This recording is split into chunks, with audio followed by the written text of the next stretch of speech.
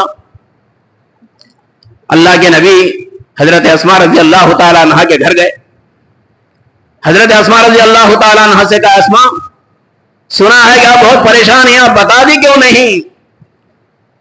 ان کا یقین اللہ کے ذات پر، اللہ کے نبی کو کیا شکوت علی اللہ، شکایت اللہ سے، فریاد اللہ سے کرنا ہے۔ اللہ آج نہیں تو کل ہمارے لیے کوئی راستہ نکالے گا۔ اللہ کے نبی صلی اللہ علیہ وسلم ان کو ایک رہنمائی کرتے ہیں، ایک دعا بتاتے ہیں۔ حضرت اسماء کہتی ہیں، اللہ کے نبی بہت پریشانیوں میں مبتلا ہوں، کھانے کو ہم پانی کو ہم ترس رہے ہیں، کھانے کو ترس رہے ہیں، بڑی پریشانیاں ہیں۔ اللہ کے نبی صلی اللہ علیہ وسلم نے کہا، اسماء ایک دعا میں بتاتا ہوں، اس دعا کو تم پابندی سے صبح و شام پڑھو، اللہ رب العالمین کا کرم انشاءاللہ، اللہ رب العالمین روزی کے خزانے کھولنے والا، بل یداہ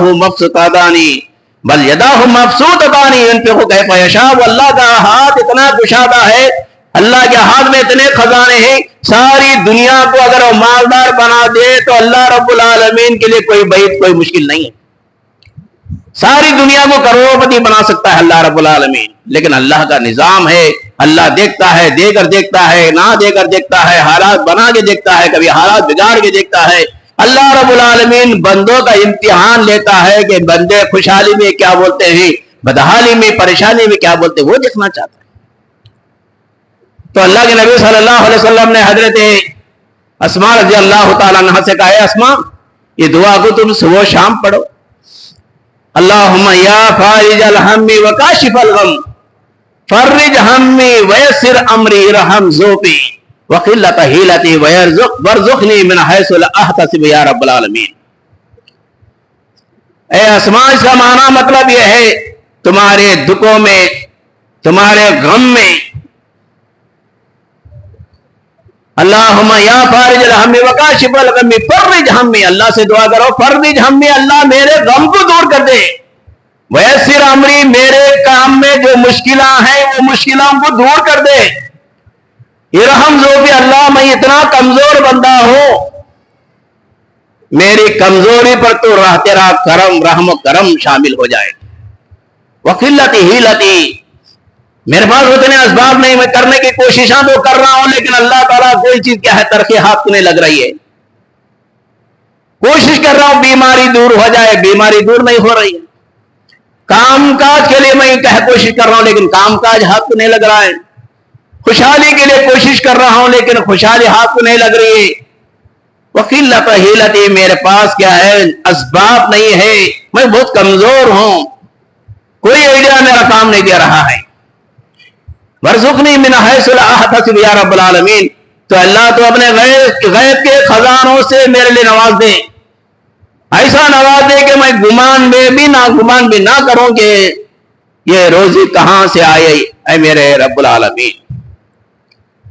تو یہ دعائیں ہم پڑھنا چاہیے، بڑی جامع دعا ہے، آپ آزما کر دیکھیں، بڑی جامع دعا ہے۔ اللہم یا فارج الہم وکاشف الغم فرج ہمی ویسر امری ارحم ذوقی وقلت حیلتی وارزقنی من حیث لا احتسب یا رب العالمین۔ یہ دعا کی پابندی کرے، میں اور آپ صبح و شام، فجر کی نماز کے بعد، مغرب کے بعد یا عصر کے بعد، چھوٹی سی دعا ہے، چھوٹی سی دعا ہے، اس دعا کو ہم پابندی سے پڑھیں گے، یقین کامل کے ساتھ پڑھیں گے، پھر اللہ رب العالمین ہمارے لیے ساری پریشانیوں کو اللہ تعالیٰ دور کر دے گا، ہماری پریشانیوں کا حل کرے گا۔ تو یہ باتیں ہیں، مجھے اور آپ کو کیا ہے استغفار کثرت سے اللہ کے دربار میں کرنا چاہیے، اللہ سے ہم یقین رکھنا، اللہ سے پابندی، صبر کرنا، پابندی کرنا، یقین رکھنا اللہ کے ذات میں۔ انما القرآن لما قرئ لہ، قرآن کی آیتیں، احادیث شریفہ میں جو دعائیں بتلا گئی، یقین کامل کے ساتھ اگر ہم پڑھیں گے، اللہ ہماری پریشانیوں کو دور کرے گا انشاءاللہ۔ تکلیفیں آئیں گی، آزمائش آئیں گے، آزمائش اللہ تعالیٰ، بندہ جو زیادہ نیکوکار ہوتا ہے، جتنا اللہ سے قریب ہوتا ہے، اللہ انہی کو آزماتا ہے۔ آپ دیکھیں گے دنیا داروں کو نہ نماز نہ عقیدہ نہ ایمان. ایسے لوگ کیا ہے دنیا میں دیکھنے میں جنت لگتی, دنیا ان کی جنت بن جاتی ہے, جنت دکھائی دیتی ہے. لیکن مومن بندہ جتنا اللہ سے قریب ہوتا اللہ اس کو دیکھتا ہے کہ ان کھرا ہے کہ کھوٹا ہے, ان کچا ہے کہ پکا ہے, وہ آزماتا ہے اللہ رب العالمین. وہ کڑی میں اگر اللہ تعالیٰ سے ہم زیادہ لگاؤ رکھیں, گڑ گڑائے, فریاد کرے, دعا کرے, استغفار کرے, پھر وہ گھڑی بھی آئے گی, وہ دن بھی آئے گا, وہ وقت بھی آئے گا کہ ہماری پریشانیاں ایسے نکل جائیں گی جیسے مسکی سے بال نکل جاتا ہے. یہ صبر ہونا چاہیے. اللہ آدم کو بھی آزمایا, نوح علیہ السلام کو بھی آزمایا, ابراہیم علیہ السلام کو بھی آزمایا, یونس علیہ السلام بھی مچھلی کے پیٹ میں 40 سال تھے. لا الہ الا انت سبحانک انی کنت من الظالمین, یہ دعا پڑھتے ہیں, فریاد کرتے ہیں, گڑ گڑاتے ہیں, گڑ گڑاتے ہیں, گڑ گڑاتے ہیں. جب اللہ تعالیٰ ان کو مچھلی کے پیٹ سے نکالتا ہے کہ یونس تو نے مجھے مچھلی کے پیٹ میں پکارا, اگر نہ پکار تو قیامت کے صبح تک مچھلی کے پیٹ میں تو رہ جاتا. یہ یقین کامل ہمیں ضروری ہے. یقین نہیں, بھروسہ نہیں, صبر نہیں, پابندی نہیں, آزمائش پر واہ ہے کرتے ہیں, لیکن اللہ سے بھی فریاد کریں. مصیبتیں آتی ہیں, محسوس ہوتے ہیں, تکلیفیں ہوئے ہیں, صحابہ کرام کو بھی ہے, کھانے کو ترستے ہیں, ہر طرح کی پریشانیاں ان پر لاحق تھی, لیکن صبر کرے, پابندی کرے, اللہ سے دعا کرے, گڑگڑائے کہ اللہ ہماری پریشانی کو دور فرما. وآخر دعوانا الحمدللہ رب العالمین.